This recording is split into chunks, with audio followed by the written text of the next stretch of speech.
Esta es una emisión de crítica artística y periodística. Todas las personas que aquí aparecen fueron grabadas con su autorización y cualquier opinión o información transmitida refleja el punto de vista de su autor, mas no el de Azteca.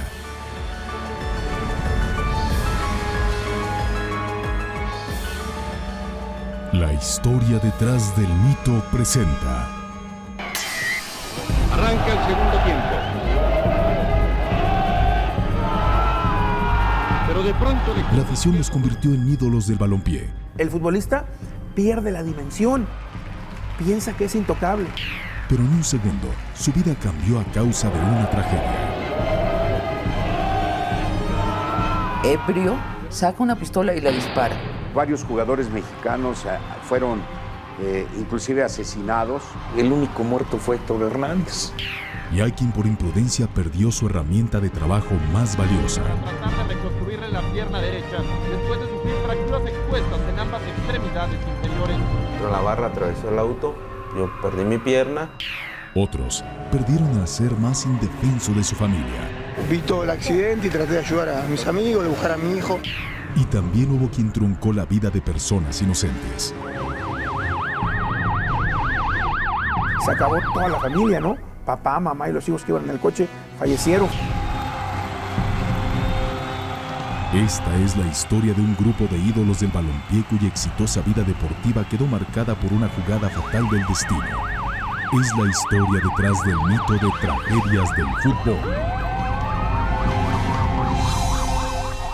Desde su concepción en Inglaterra, en 1872, el fútbol ha sido uno de los deportes de mayor arraigo en los 5 continentes, convirtiendo a algunos de sus jugadores en figuras emblemáticas, en ídolos aclamados por multitudes. Pero esa investidura heroica no ha sido suficiente en muchos casos para librarlos de designios trágicos que destruyeron su exitosa carrera. Memo Vázquez en este lanzamiento, Antonio Mohamed, de tiro, ¡gol! Fue durante el Mundial de Alemania 2006 que el exjugador de Toros Neza, el argentino Antonio "el Turco" Mohamed, vivió la más grande tragedia de su vida al enfrentar la inesperada muerte de su hijo, Farid Mohamed, de solo 9 años de edad. Lo que se vislumbraba como un placentero viaje de vacaciones para disfrutar del Mundial en Alemania, se tornó en una total desgracia para el futbolista cuando la madrugada del 4 de julio de 2006, al regresar junto con su pequeño Farid y 3 amigos más al aeropuerto de Frankfurt, tras haber presenciado un apasionante partido de fútbol entre las selecciones de Argentina y Alemania en Berlín, ocurrió un accidente. Al viajar sobre la carretera A4, entre Dresde y Eisenach, el remolque del futbolista que circulaba sobre un estrecho puente fue sorpresivamente embestido por otro auto que era conducido a más de 200 kilómetros por hora por un joven de 22 años de edad. Al momento del impacto, el automóvil lanzó la casa rodante al vacío por varios metros. Antonio Mohamed y su hijo Farid fueron trasladados inconscientes a la clínica universitaria de Jena. La figura futbolística mexicana había sufrido triple fractura en una pierna, la cual estuvo a punto de ser amputada, mientras que su hijo presentaba heridas graves en la cabeza y una perforación en el pulmón, condición que más tarde le costó la vida. Yo estaba durmiendo con mi hijo abrazado. Preguntale a Patricia, lo único que me acuerdo es como si me hubiesen tirado a un sótano en una bolsa y me desperté, y cuando me desperté vi todo el accidente y traté de ayudar a mis amigos, de buscar a mi hijo. 40 días después de convalecer en un hospital de Alemania, Antonio Mohamed regresó a su natal Argentina.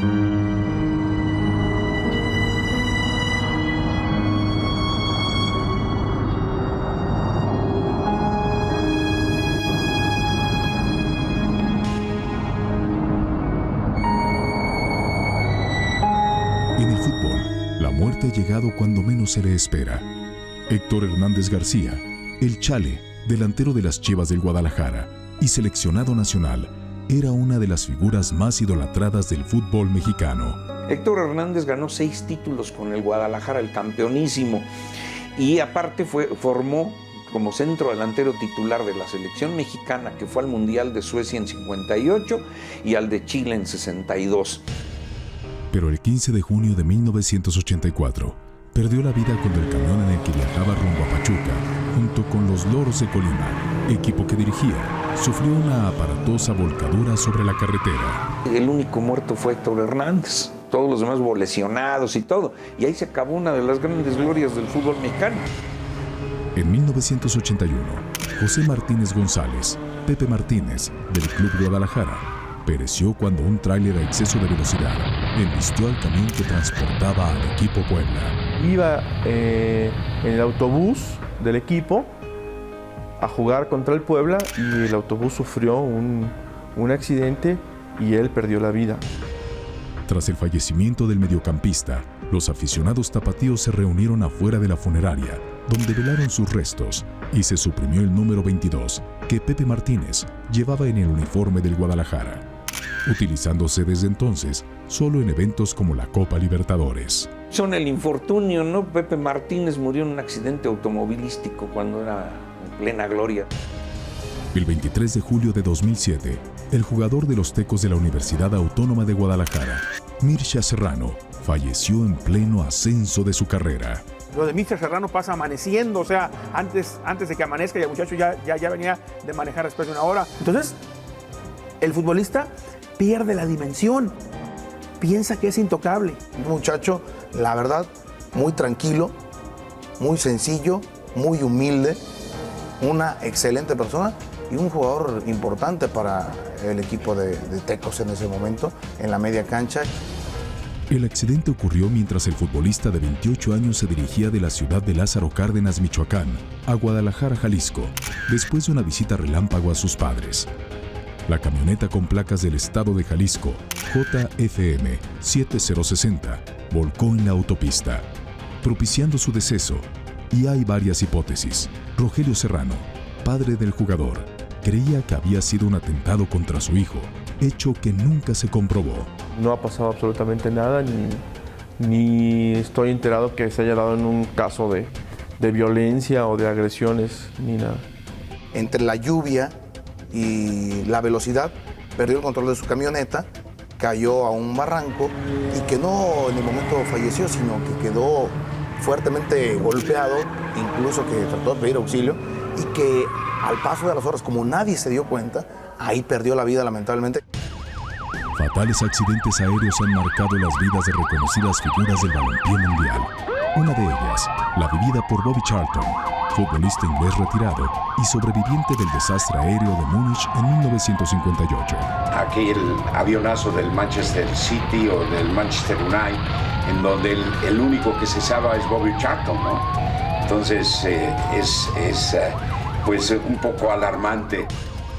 El 6 de febrero de 1958, el equipo completo del Manchester United regresaba de Belgrado a Inglaterra después de enfrentar al equipo Estrella Roja. Cuando tras intentar una escala en Múnich, el viento y la nieve hicieron que el avión se desplomara. 23 muertos fue el saldo del siniestro, 8 de ellos integrantes del equipo inglés.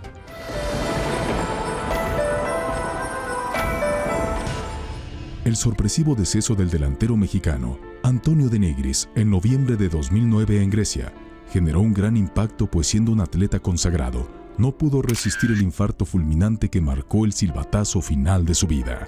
Ha habido situaciones dramáticas en los últimos meses, quizá años, en el terreno de los infartos y de los cuidados que los futbolistas tienen que tener con cardiopatías, ¿no? El más sonado tiene que ver con un mexicano, con Antonio de Nigris, ¿no? Al que le habían diagnosticado esto, al parecer no hizo caso, lo que procedía es que se retirara. Él siguió, no le hacen un chequeo médico adecuado en el equipo al que va a jugar en Grecia y termina muerto un día, ¿no? El 15 de noviembre de 2009, el jugador delantero y seleccionado nacional, Antonio de Nigris, falleció a causa de un paro cardíaco en Larisa, Grecia. Inicialmente se manejó la versión de que el jugador había muerto mientras dormía. Sin embargo, la prensa griega reveló que de Nigris fue llevado de emergencia al hospital por su esposa, Sonia, a causa de un dolor en el pecho, muriendo minutos después, cuando era trasladado en una ambulancia. En el caso de Antonio es completamente distinto. Ocurre un suceso, ¿verdad?, dormido, en el cual tiene un contexto totalmente lo que nosotros llamamos, ¿verdad?, muerte eléctrica o el contexto de muerte súbita. Estructuralmente, Antonio tenía lo que muchos deportistas tienen, que es un engrosamiento en el corazón. Este engrosamiento se ve en personas de alto rendimiento. Y esto obviamente condiciona algunos cambios, que estos cambios cuando se engruesa el corazón, nosotros le llamamos como término técnico hipertrofia ventricular o hipertrofia miocárdica. Aunque de Nigres fue advertido de los riesgos de seguir jugando fútbol, no acató las recomendaciones. 3 días después de su fallecimiento, el cuerpo fue repatriado a México, donde fue incinerado y homenajeado en el Estadio Tecnológico durante el partido Monterrey-América, celebrando una misa en su honor, y sus hermanos, Alfonso y Aldo, dieron la vuelta olímpica con sus cenizas. La Federación Mexicana de Fútbol apoyó con $85,000 a su familia y otorgó una beca de por vida a su hija Miranda. Pero lo más importante ahorita es que está al lado de Dios y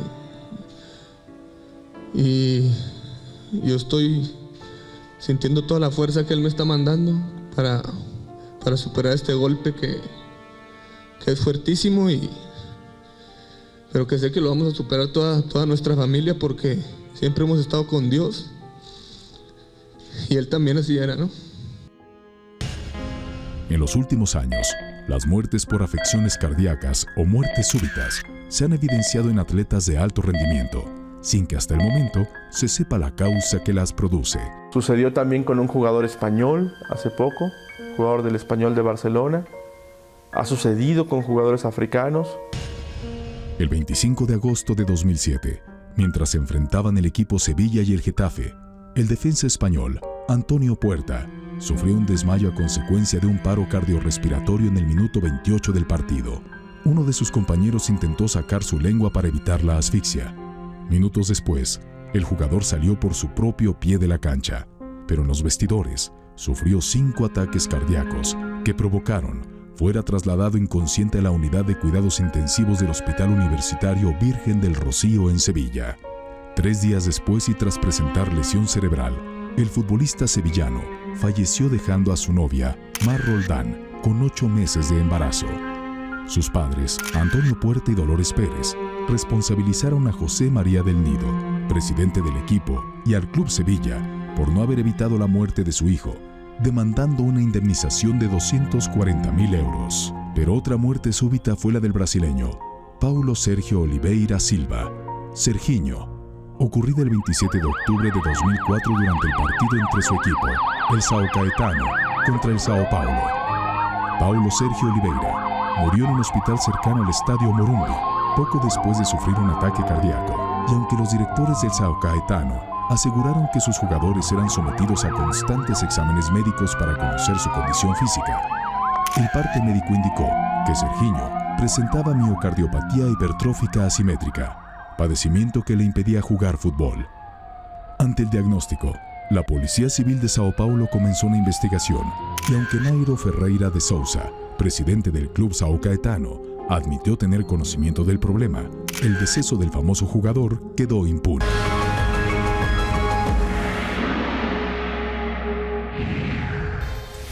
Daniel Jaramillo, defensa de Pumas Morelos, murió el 5 de julio de 2008 a los 26 años de edad, al ser embestido por un automovilista mientras circulaba a bordo de su motocicleta en la Ciudad de México.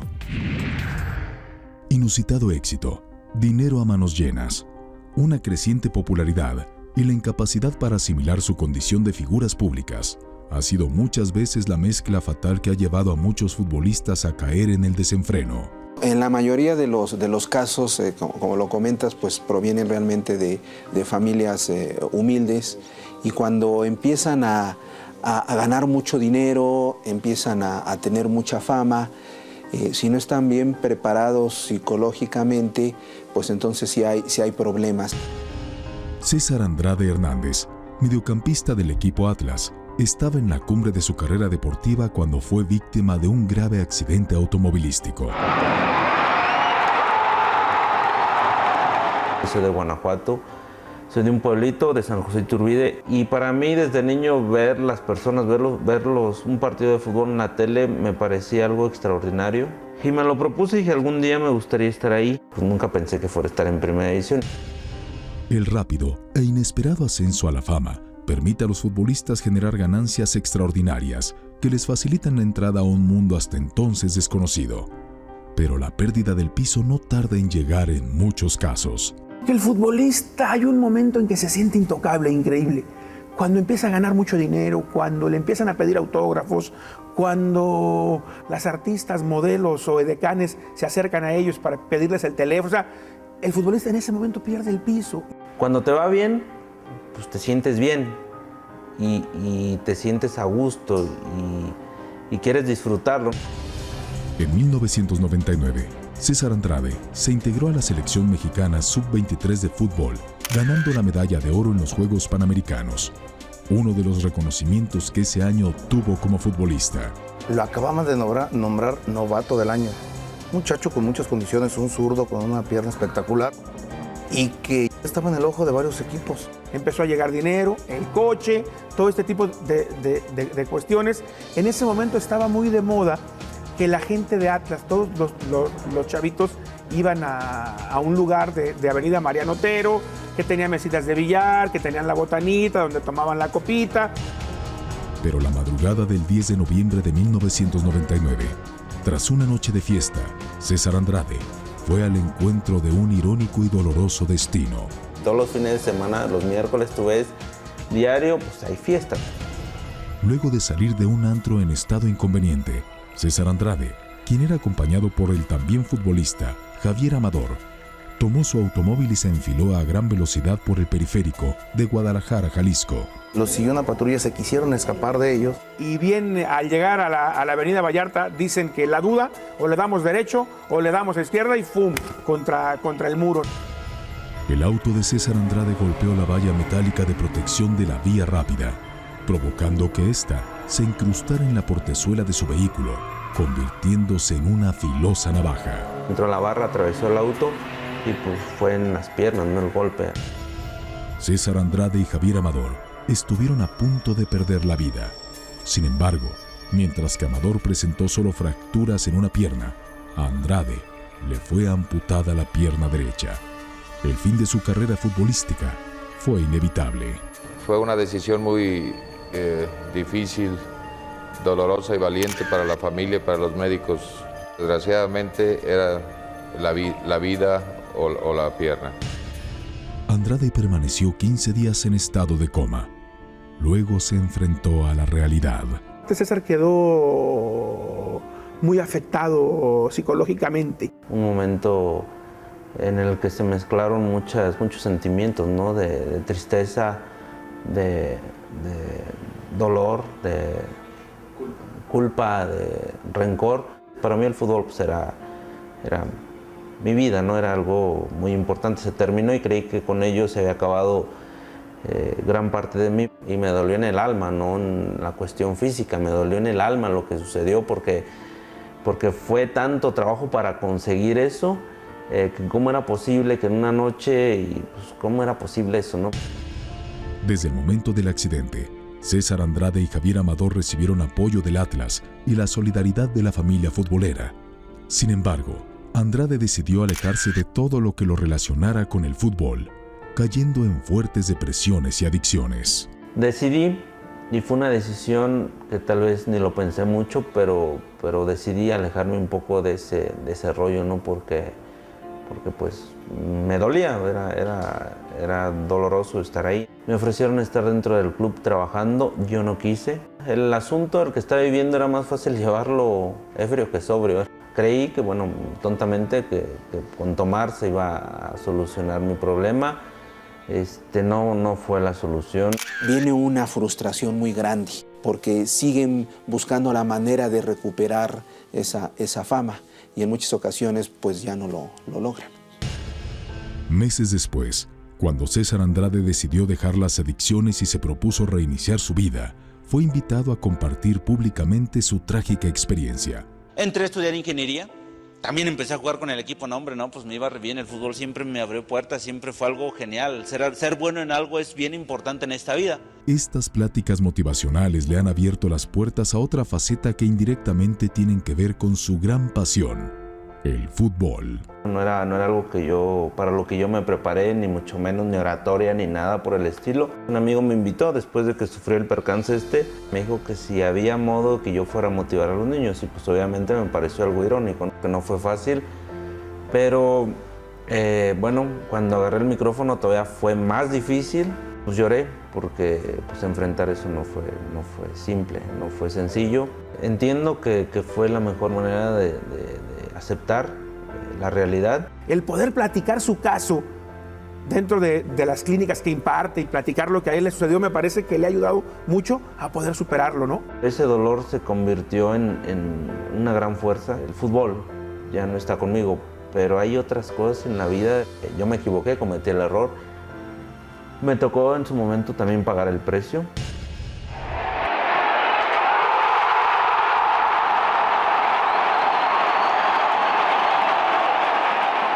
Con una envidiable carrera en el fútbol nacional, Ramón Ramírez vio truncada su carrera cuando el 12 de diciembre del 2000 sufrió un aparatoso accidente al dirigirse en una camioneta al aeropuerto de Guadalajara, Jalisco, para abordar un avión que lo llevaría a la Ciudad de México, donde se incorporaría a la selección nacional. Este fatal accidente no solo alejó a Ramón Ramírez de las canchas, también cobró la vida de 4 personas inocentes. En un lugar que se llama La Primavera, muy cercano a Guadalajara, dicen que se le había hecho un poquito tarde ya para llegar al aeropuerto.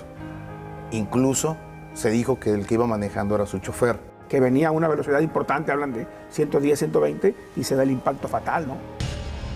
Impacto que fue recibido por un automóvil en el que viajaban 4 personas, un matrimonio y sus 2 hijos. El auto quedó partido, en 2 prácticamente. Ahí no fue tema de trasnocharse, de fiesta, de excesos, simple y sencillamente así el tema de velocidad, en donde lamentablemente 4 personas perdieron la vida.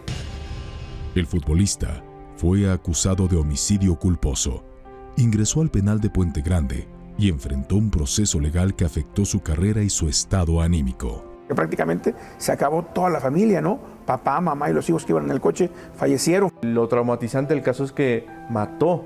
Quedó toda una secuela ahí terrible, judicial y psicológica. Después empezaron los pleitos entre la familia de los fallecidos. Todos querían dinero, todos querían pelear con Ramón una reparación del daño. Se tuvo que definir todo en tribunales para llevar los peritajes y demás, todos los procedimientos correspondientes en el área, ¿no? En febrero de 2002, el juez 10º de lo penal, Armando Espinosa Niño, adscrito a Puente Grande, declaró que no existían elementos contundentes que señalaran a Ramón Ramírez como responsable directo de la muerte de la familia en aquel accidente de tránsito, otorgándole la absolución del delito de homicidio culposo. Aunque tuvo más oportunidad, regresó al fútbol y demás, a mí me parece que la historia de Ramón cambió. Nunca volvió a recobrar el nivel que tenía, hasta el grado de que tuvo que irse a Estados Unidos y refugiarse en una liga de mediana calidad. El 26 de diciembre de 2002, Samuel Mañez, portero del Veracruz, murió al volcar la camioneta que conducía en la autopista México-Veracruz debido al estallamiento de una llanta. Su esposa y sus 2 hijos menores resultaron heridos. El fútbol genera fanatismo a nivel mundial, pero también ha provocado acérrimas rivalidades que incluso han sobrepasado la cancha. ¡Gol de Muciño en pared extraordinaria! Octavio, el Centavo Muciño, militante de las Chivas Rayadas del Guadalajara, fue acribillado en un antro de esa ciudad por un fanático enardecido. Una de las grandes tragedias que tuvo el fútbol mexicano fue el asesinato del Octavio el Centavo Muciño, y murió a los 24 años de edad en Guadalajara. Le dieron un balazo. Tuvo un problema en un restaurante, un centro nocturno, algo así, y desgraciadamente ahí se murió una de nuestras grandes figuras del fútbol. Muciño fue baleado la tarde del 1 de junio de 1974, tras una discusión en el restaurante Carlos O'Willis. Jaime Moldón Barreto, hijo de un empresario de Jalisco, se hizo de palabras con el jugador del Guadalajara por rivalidades deportivas. Cuando ya habían sido separados por gente que se hallaba en el restaurante, Barreto sacó su pistola hiriendo de muerte al futbolista. Después de permanecer 3 días en coma, Muciño falleció. Yo era un jugador de selección mexicana y había hecho cosas importantes con el tricolor, había hecho muchos goles con los cementeros de Cruz Azul. Yo creo que el destino le hizo una mala pasada a Octavio Muciño. Ese mismo año, tan solo 24 días después del asesinato de Muciño, Una nueva tragedia vistió de luto a las Chivas del Guadalajara, cuando Jaime López, defensa del equipo, fue asesinado en la esquina de la calle 54 y la avenida Obregón, en el sector Libertad de la ciudad Tapatía. Se dice que Jaime López, de 24 años de edad, recibió 15 disparos. No terminaba el mes cuando otro incidente, incluso un poquito más grave, el de Jaime López, se da. Que no eran gente que los estuvieran buscando para matarlos, pero pues hay gente violenta y de repente pierde los estribos y cambian la historia, el destino de la gente. Y el tipo, herido en su machismo, ebrio, saca una pistola y la dispara.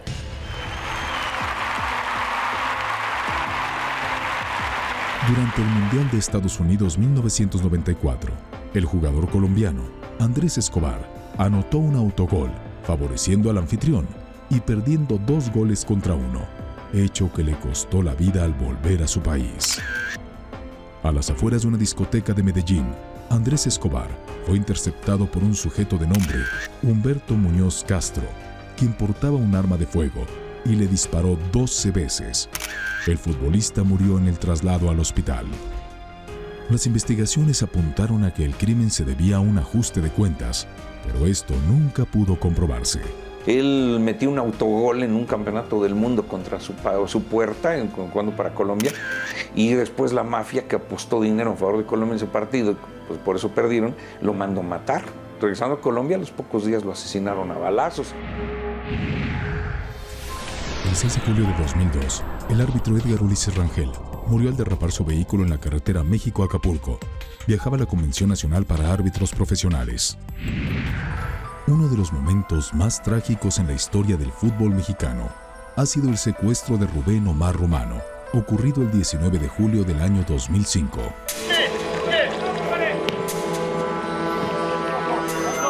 Originario de Buenos Aires, Argentina, pero radicado en México desde hace muchos años, el entonces director técnico del Cruz Azul fue plagiado fuera de las instalaciones de entrenamiento del equipo en La Noria, Xochimilco. Pues yo ese día no tenía coche, me ofreció darme aventón una reportera de radio. Nos tocó estar viendo, pasando a la gasolinera, a Romano en su coche, que iba hablando por teléfono con la ventana arriba. Eran cerca de las 2:30 de la tarde cuando la camioneta en la que viajaba el técnico fue interceptada por otras 2. Y vimos cómo pues, lo bajaban entre algunas personas del lado del copiloto y lo estaban como golpeando, bueno, como con los brazos para atrás así torcidos.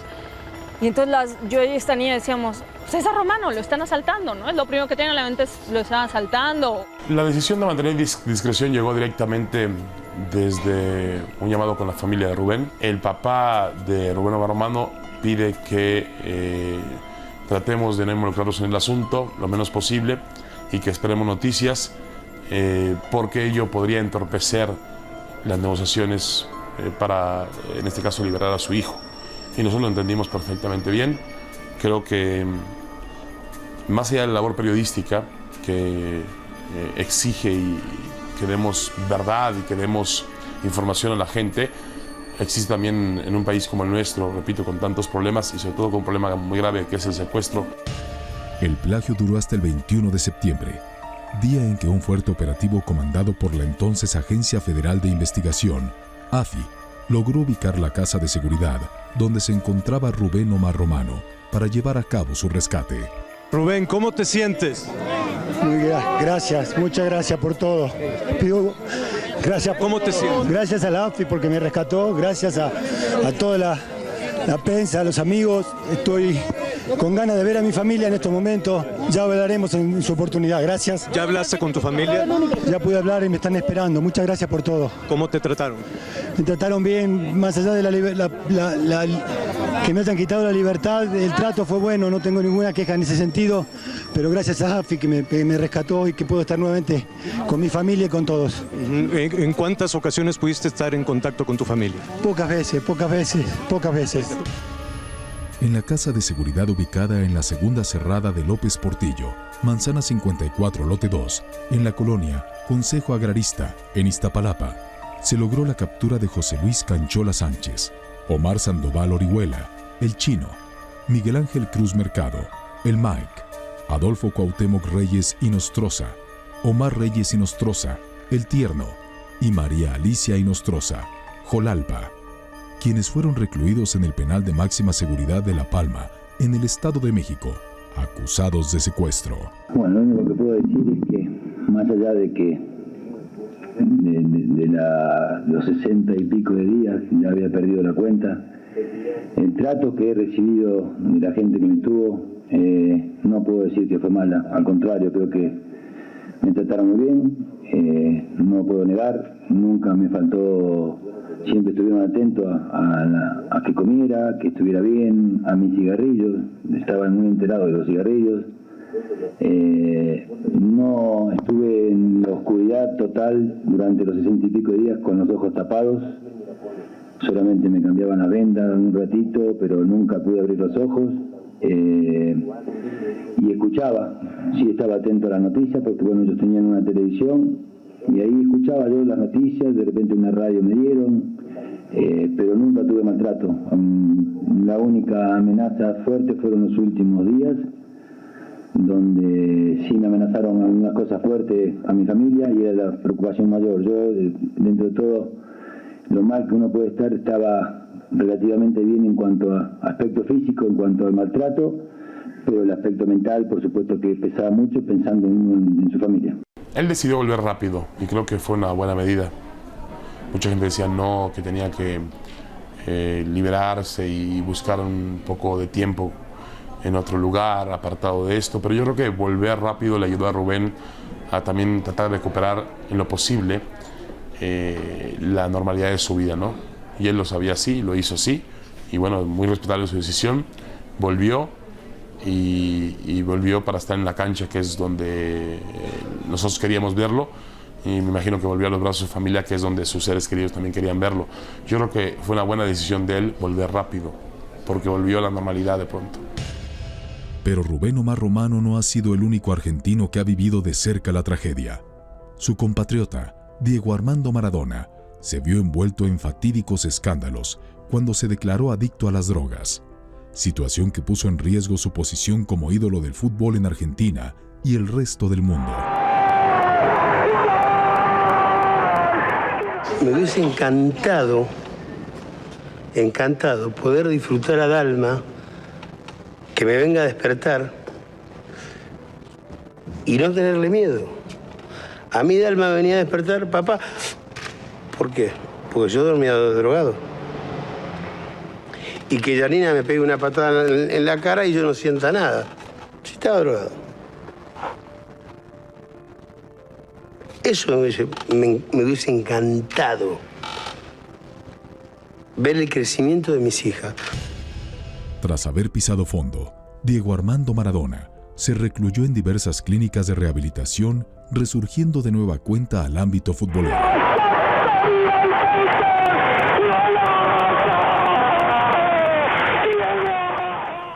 John Terry, futbolista inglés y capitán del Chelsea, también ha arriesgado su estancia en el fútbol.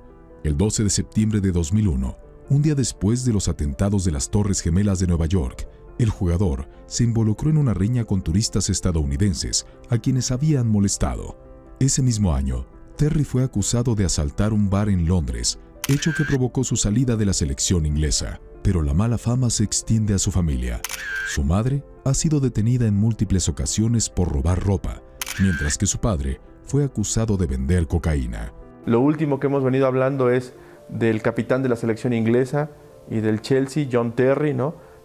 Tiene que ver con otras historias, pero también es escándalo, la famosa infidelidad y además pues, el engaño a un compañero, porque termina siendo infiel a su esposa con la novia de uno de sus compañeros en el Chelsea y en la selección.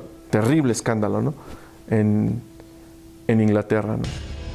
Otro futbolista que también fue cesado de su selección fue Ronaldinho, a quien la fiesta y desenfreno lo llevaron a no asistir a la Copa Mundial de la FIFA en Sudáfrica. Por ejemplo, con un Ronaldinho, ¿no?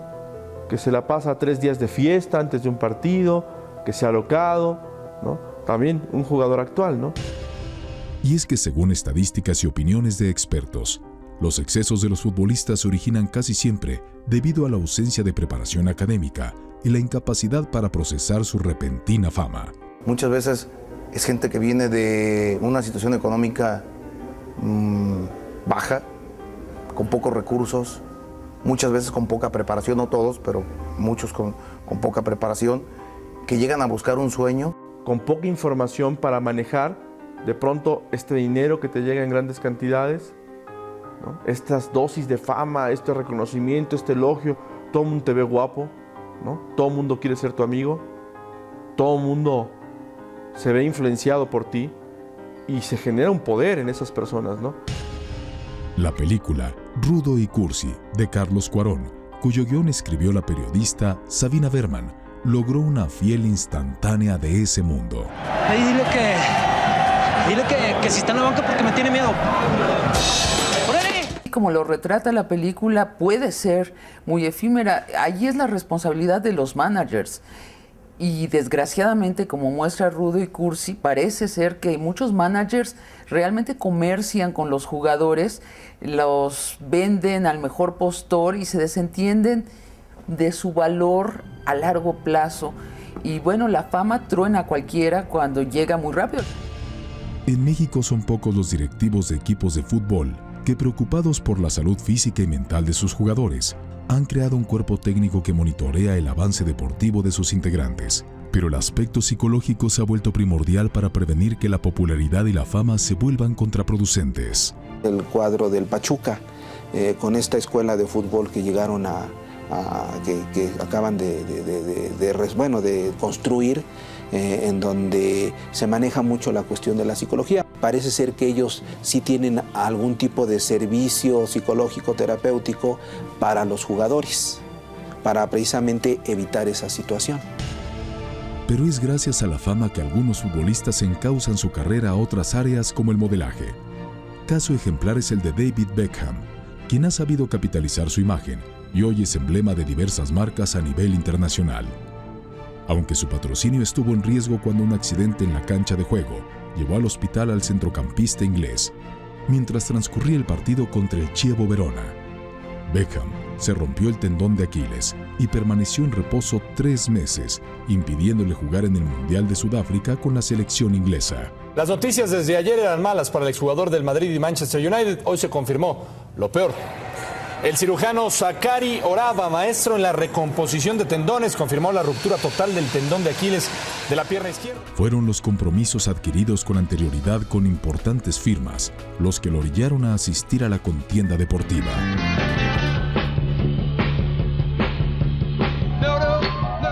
Muertes fulminantes, accidentes inesperados, excesos y adicciones que han marcado la vida de las grandes figuras del balompié internacional y han ensombrecido su carrera, o en el peor de los casos, han terminado con ella.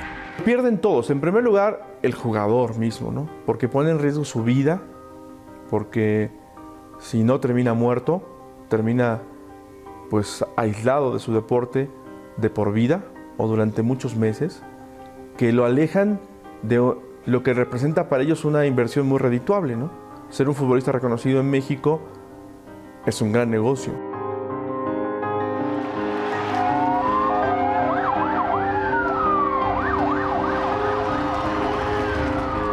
Esto fue la historia detrás del mito de Tragedias del Fútbol.